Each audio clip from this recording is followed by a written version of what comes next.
राधे राधे दोस्तों आज की कथा जो है बहुत ही सुंदर होने वाली है, क्योंकि महाभारत के सबसे जो प्रसिद्ध चरित्र हैं भीष्म पितामह, आज हम उनकी स्तुति सुनेंगे इंद्रेश जी महाराज से। तो चलिए सुनते हैं। राधे राधे।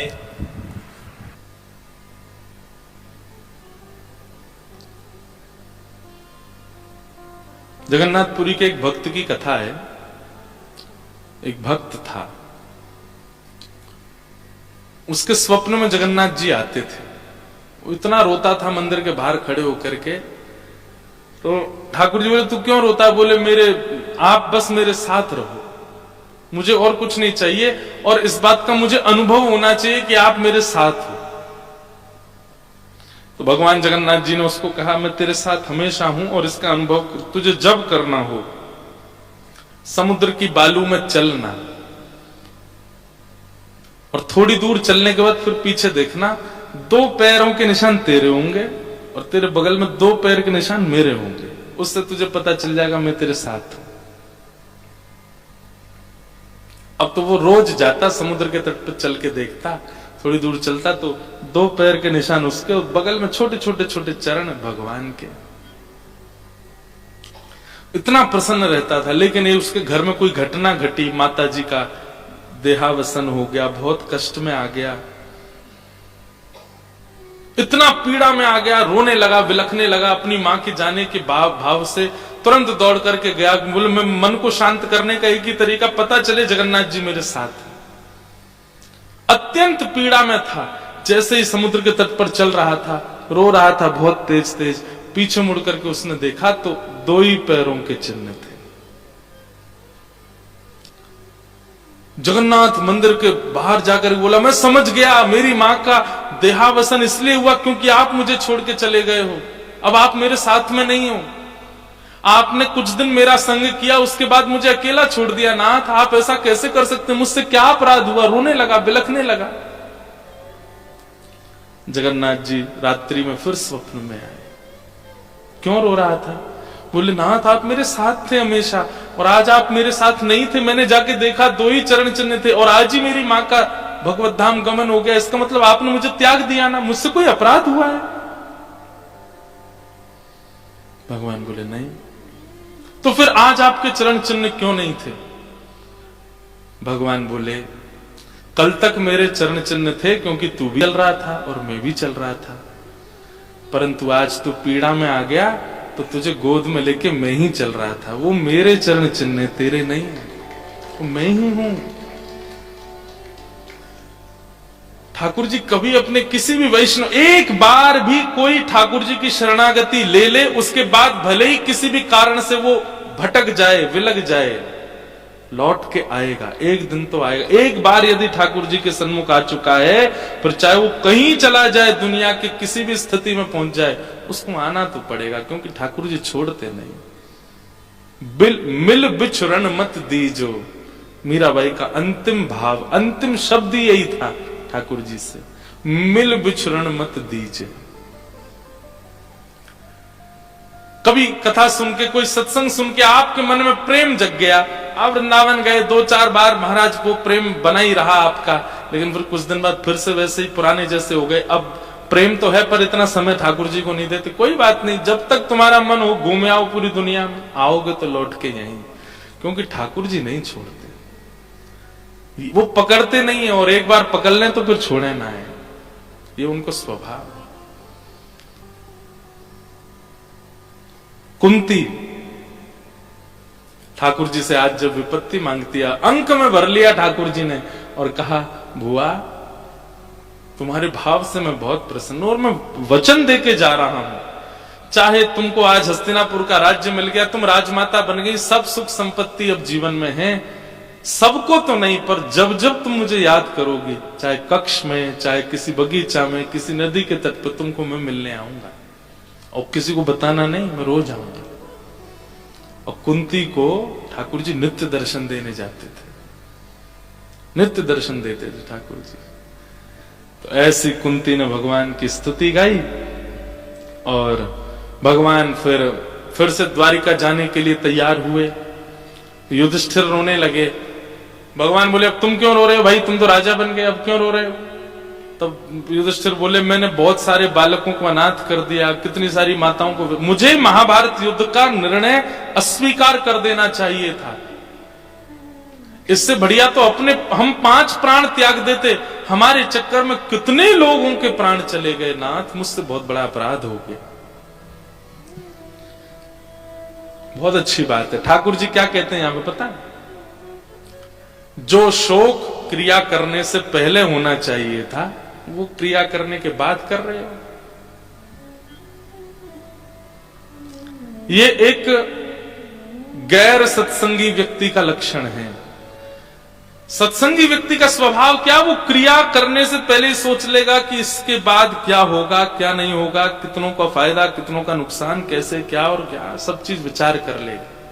उसके बाद उसको दिक्कत नहीं होती। वो एक साइड एक बी ऑप्शन लेके चलता है साथ में। पर तुम ये इस प्रकार के लोग क्रिया कर देते हैं और फिर जब करने के बाद घटना हो जाती है फिर रोते हैं, ओहो नाथ हमसे तो बहुत बड़ा अपराध हो गया, ये तो बहुत बड़ा, हमने पहले क्यों नहीं सोचा, हमको ऐसा नहीं करना चाहिए था।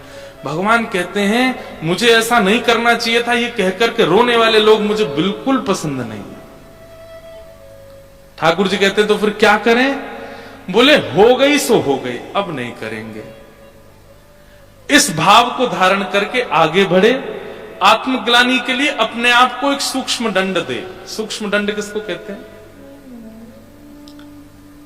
अपनी किसी प्रिय वस्तु का कुछ समय के लिए परहेज करे। अपनी किसी प्रिय वस्तु का, वो प्रिय वस्तु चाय नहीं होनी चाहिए। चाय छोड़ना कोई बड़ी बात है?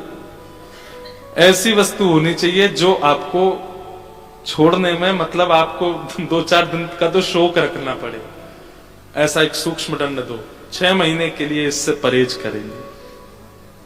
खान पान की वस्तुओं से परहेज करना कोई बड़ी बात नहीं है। बहुत लोग हैं छोड़ देते हैं। कोई ऐसी वस्तु हो, कोई ऐसा भाव हो जिसका त्याग किया। ये जब आपको पता है कि आपने कुछ गलत किया, अब उस गलती का मैं अब रो करके कुछ मत कीजिए, अपना कर्म बढ़ाते रहिए, आगे चलते रहिए। बस पीछे जो कर दिया है उसका स्वयं को एक सूक्ष्म दंड दीजिए। और सूक्ष्म दंड क्या? अपनी किसी अति प्रिय वस्तु का कुछ दिन का परहेज कीजिए। और वो वस्तु ऐसी हो जो ठाकुर जी नहीं होने चाहिए। कोई नहीं सोचे ठाकुर जी की सेवा ही छोड़ दो 6 महीना। नहीं, ये आपको विचार करना है कि आपको किस चीज का परहेज करना है।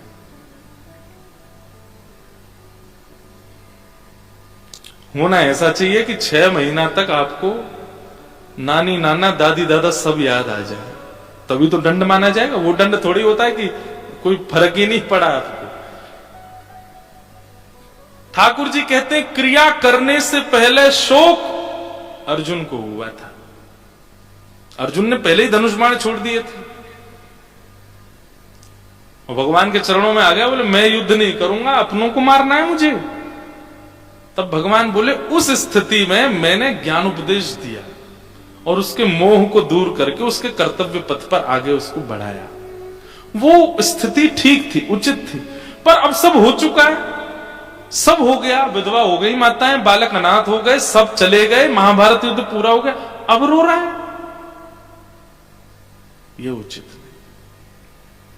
लेकिन अब रोते को शांत तो करना है, तो भगवान बोले अब क्या करें? तो भगवान बोले अब हम तो गीता सुना चुके एक बार, अब बार बार हम प्रवचन करेंगे नहीं, अब अपने किसी भक्त से प्रवचन करवाएंगे। तब बाणों की सैया पर लेटे हुए भीष्म पितामह के पास लेकर के गए युधिष्ठिर को। इसमें एक भाव हमको ऐसा लगता है कि अर्जुन अर्जुन अर्जुन शब्द का अर्थ क्या होता है? अर्जनात अर्जुन। जो अर्जन करना जानता है या अर्जन करना चाहता है उसको अर्जुन कहते हैं, जो पाना चाहता है। तो जो पाना चाहता है मतलब वो पात्र है। पात्र में तो कोई भी ज्ञान दे देगा। जिसके अंदर अर्जन की स्थिति होती है ना, उसको सामान्य सा व्यक्ति भी प्रवचन सुना सकता है। अर्जुन तो वो है जो पात्र है, उसको प्रवचन सुनाना कोई बड़ी बात है। पर इसका नाम क्या? धर्मराज युधिष्ठिर, मतलब पहले से ही ज्ञानी है।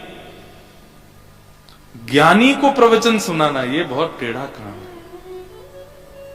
आप लोग सब यहां बैठे हो, हैं तो सब लोग ज्ञानी, बड़े बड़े लोग बैठे हैं सब यहां पे। पर अभी यहाँ पे शंकराचार्य जी आके बैठ जाएं, यहीं पर आके कोई महामंडलेश्वर बैठ जाएं, यहीं पे आके चारों शंकराचार्य, तुम मेरी वाणी क्या चलेगी, फिर तो जीव लड़खड़ावेगी, अब क्या बोलूं मैं इनके आगे, क्योंकि भाई साक्षात शंकराचार्य बैठे। तो जो पहले से ही ज्ञानी है उसको ज्ञान कैसे दिया जाए? तो एक प्रकार से मन में भाव आता है कि भाई अर्जुन को तो ज्ञान दे दिया ठाकुर जी ने, क्योंकि वो अर्जुन है, अर्जन करना जानता है। लेकिन जो धर्मराज है, जो पहले से ही ज्ञानी है, उसको ज्ञान देने के लिए ठाकुर जी ने विचार किया, बोले भैया यहां हम फेल है, हमारा भक्त पास होगा। तब ठाकुर जी अपने भक्त के पास लेके गए, भीष्म पितामह। और ठाकुर जी जिसका संशय दूर नहीं कर पा रहे थे, उसका संशय भक्त ने दूर किया। इसीलिए हमारी वृंदावन रीति में और हमारे भक्त रीति में ठाकुर जी से ज्यादा श्रेष्ठ भक्तों को माना गया है, क्योंकि जहां जहां ठाकुर जी नहीं काम कर पाए वहां भक्तों ने करके दिखाया। और भगवान लेकर के गए भीष्म पितामह के पास, और बाणों की सैया पर लेटे हुए गंगा पुत्र भीष्म पितामह ने ज्ञान उपदेश किया। बहुत सुंदर लगता है मुझे भीष्म स्तुति। हम कहते हैं अगर कोई व्यक्ति नित्य भीष्म स्तुति का पाठ करता है, बहुत ध्यान से सुनिएगा, अगर कोई व्यक्ति नित्य भीष्म स्तुति का पाठ करता है तो उसके प्राण त्यागने की समय जब भी आएगा, उससे एक क्षण पहले उसको भगवत दर्शन होगा, निश्चित होगा। पर हो शुद्ध, जैसा भीष्म पितामह ने गाया, बहुत सुंदर है। इतिमते रूप कल्पिता वितृष्णा भगवत सात्वत पुंगवे विभुम्ने स्वसुखमुपगते क्वचिद् विहर्तुं प्रकृतिमुपेयुषि यद्भव प्रवाह त्रिभुवन कमनं तमालवर्णं रविकर गौरवराम्बरं दधाने वपुरलककुला वृताननाब्जं विजय सखे रतिरस्तु मेन वद्या युधितुर्गर्जो विधुम्न विश्व कचलुलित श्रमवार्यलंकृतास्ये मम निशित शरै निकायुरक्ष्णा त्वच विलसत्कवचेस्तु कृष्ण आत्मा सपदि सखे वचो निशम्य मध्ये निज परयोर्वलयोरथं निवेश्य स्थितवते परसै निकायुरक्ष्णा हतवते पार्थ सखेरत ममास्तु व्यवहित पृतना मुखं निरीक्ष्य स्वजन वधाद्विमुखस्य दोष बुद्ध्या कुमतिमहरदात्मविद्ययाय चरणरति परमस्य तस्य मेस्तु स्वनिगममपहाय मत्प्रतिज्ञा मृतमधिकर्तुमवप्लुतो रथस्थ धृतरथचरणो भयाशनद्गुः हरिरिव हन्तुमिभं कतोत्तरीय सितविशिखतो विशीर्णदंशः क्षतज परिप्लुताततायि नो मे प्रसभमभिससार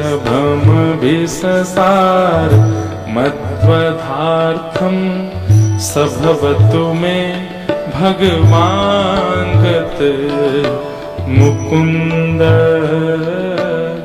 विजय रथ कुटुंब आततोत्रे धतहयरस्मिन् तक्ष्णिये क्षणीये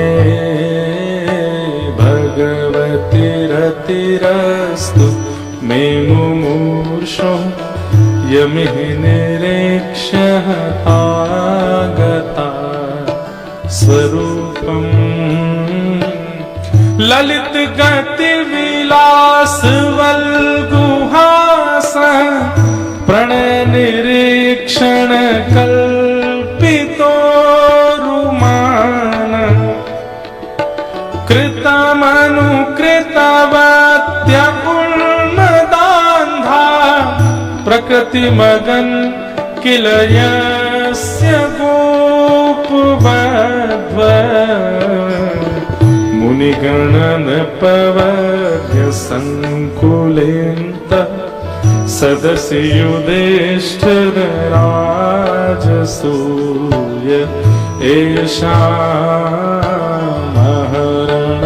एषामहरणमुपपेद इच्छणीयो मम दृशे गोचरेशयावि रात्मा तमिमहमजं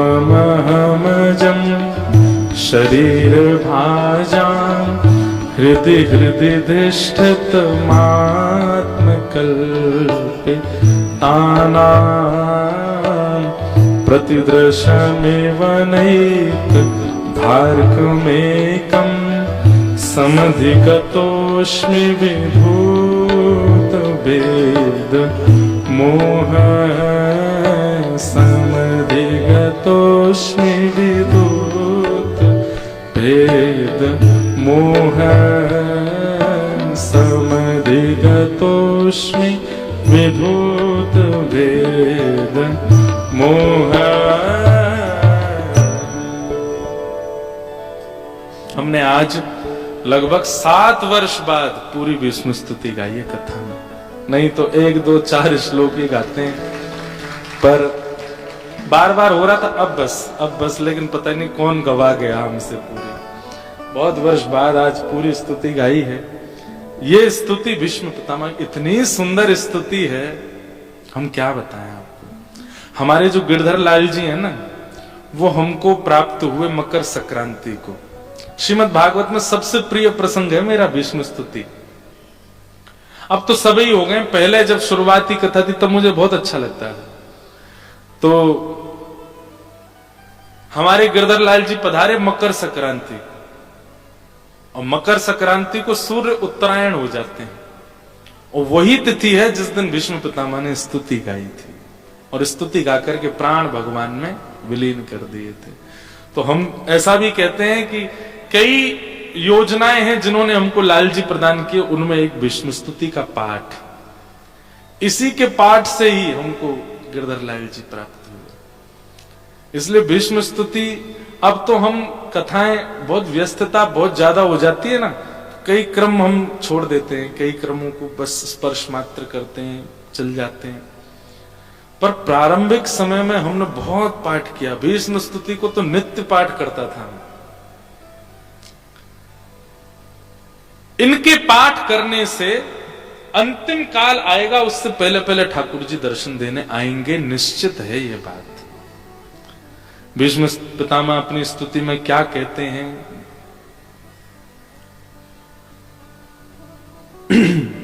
2-3 भाव सुना के कथा विश्राम करते हैं।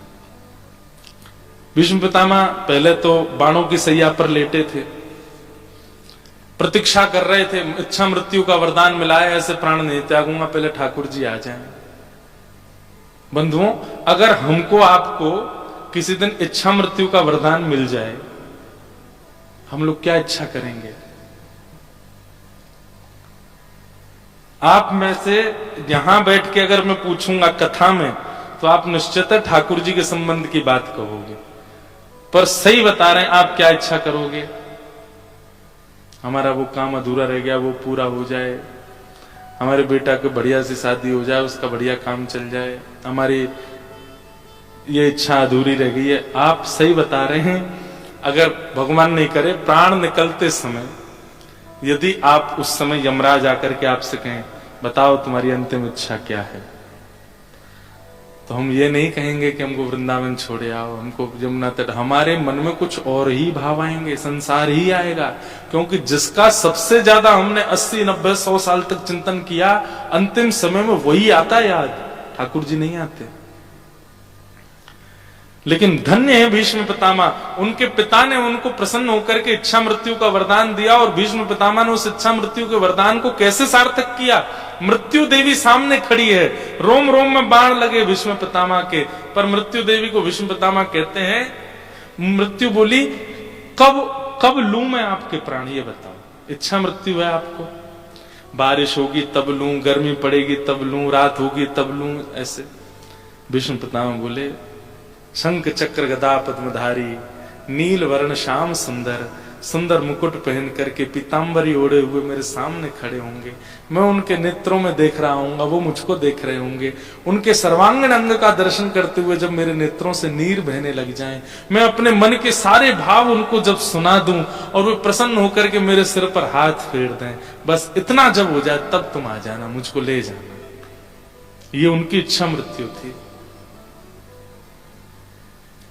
भगवान तो द्वारिका जाने के लिए तैयार हो गए थे, पर ये युधिष्ठिर का रोना मृत्यु देवी ने करवाया। मृत्यु देवी ने योजना बनाई, बोले मैं खड़ी रह जाऊंगी और ये भीष्म पितामह बैठे रह जाएंगे, ठाकुर जी द्वारिका चले जाएंगे, कुछ तो योजना बने कि ठाकुर जी यहां आवे। तब युधिष्ठिर रोए, भगवान के मन में आया अब मैं ज्ञान दूंगा कैसे, भक्त के पास ले चलता हूं। भीष्म पितामह पड़े हैं वहां, और जैसे ही भगवान आए भीष्म पितामह बोले बस अब अब ये कोई सामान्य बात है, हमको एक सुई चुबा दे कोई कितना दर्द होता है, उनके रोम रोम में बाण लगे हुए हैं, कितनी पीड़ा में थे भीष्म पितामह। ऐसी स्थिति में हमारे कभी सगे संबंधी अगर बहुत पीड़ा में आ जाते हैं तो हम लोग क्या प्रार्थना करते हैं, भगवान इससे अच्छा तो आप इनको बुला लो, इतनी पीड़ा क्यों दे रहे हो। कई बार होता है। वैसे ये भाव रखना उचित नहीं है, भागवत जी में मना किया गया है। भागवत जी कहते हैं अगर किसी की उपस्थित मृत्यु हो रही हो, आपको अंत तक प्रयास करना चाहिए कि वो जीवित हो, उसकी मृत्यु ना हो। पर कई लोग ऐसा भाव रख लेते हैं बहुत पीड़ा में है, क्या करें इनको। भाई वो कितनी भी पीड़ा में हो, पर उनसे पूछा जाए तो वो नहीं जाना चाहते जो पीड़ा में होते हैं। हमको ये बात इसलिए पता है क्योंकि कई लोग हमसे आके कह देते हैं, हमारे ब्राह्मण देवताओं के कोई ऐसा पाठ बताओ बहुत पीड़ा में चले जाएंगे। क्यों ऐसा करना, उपस्थित मृत्यु नहीं जानी चाहिए। तो भीष्म पितामह सामने सैया पर लेटे हैं, तब युधिष्ठिर आदि को पहले तो ज्ञान दिया, उसके बाद बोले सब हट जाओ, मुझे मेरा काम करने दो। ठाकुर जी सामने खड़े हैं और भीष्म पितामह कहते हैं नाथ मैं अपनी एक अंतिम कार्य करना चाहता हूं जो अधूरा रह गया। भगवान बोले क्या, मेरी एक बेटी रह गई है, उसका ब्याह करना है। भगवान तो चौंक गए, बोले ए तुमने तो ब्याह ही नहीं किया था, तुम तो बाल ब्रह्मचारी, तुम्हारी बेटी कहां से हो गई। ठाकुर जी बोले, भीष्म पितामह बोले मति रूपी बेटी, जिस मति के कारण मैंने कौरवों का संग किया, जिस मति के कारण मैं पाप किया, मैं पुण्य किया, या जो भी जीवन में मैंने किया, इन सब चीजों को करने का कारण, मानव कोई भी करता है कर्म, उसके पीछे कारण कौन है, मति। पिता अपनी पुत्री के इच्छाओं को पूर्ण करता रहता है, इसलिए हमारी पुत्री है मति, हम उसी की इच्छा पूरी करते रहते हैं। पर नाथ यदि पुत्री का विवाह हो जाए और बढ़िया दामाद घर में आ जाए तो फिर दामाद की इच्छा पूरी की जाती है। और मेरी मति के लिए आपसे बढ़िया कोई दामाद नहीं है, पति नहीं है, मेरी मति रूपी इस पुत्री को आप स्वीकार करो, वर्ण करो। तब ठाकुर जी ऐसे, वाह भीष्म पितामह तुम्हारा प्रस्तुतिकरण बहुत अच्छा है। भीष्म पितामह ने फिर यहां सब बातें बताई, ठाकुर जी के गुण बताए, प्रेम बताया, स्वभाव बताया। एक बात बहुत अच्छी अपनी स्तुति के अंत में भीष्म पितामह क्या करते हैं, अंते यामति सा गति, अंत में जो सोचते हैं, मृत्यु के समय जो सोचा जाएगा अगले जन्म में वही मिलता है। और भीष्म पितामह क्या सोच रहे हैं, ललित गति विलास बल गुहास प्रणय निरीक्षण कल्पितो रुमान कृतमनुकृतवत्य उन्मदान्ध प्रकृति मगन किलयस्य गोपबद्ध। होना तो ये चाहिए था कि भीष्म पितामह कहते कि मुझे वैकुंठ मिले, पर भीष्म पितामह कहते नाथ मैंने आपके सारे रूप देखे। कौन कौन से?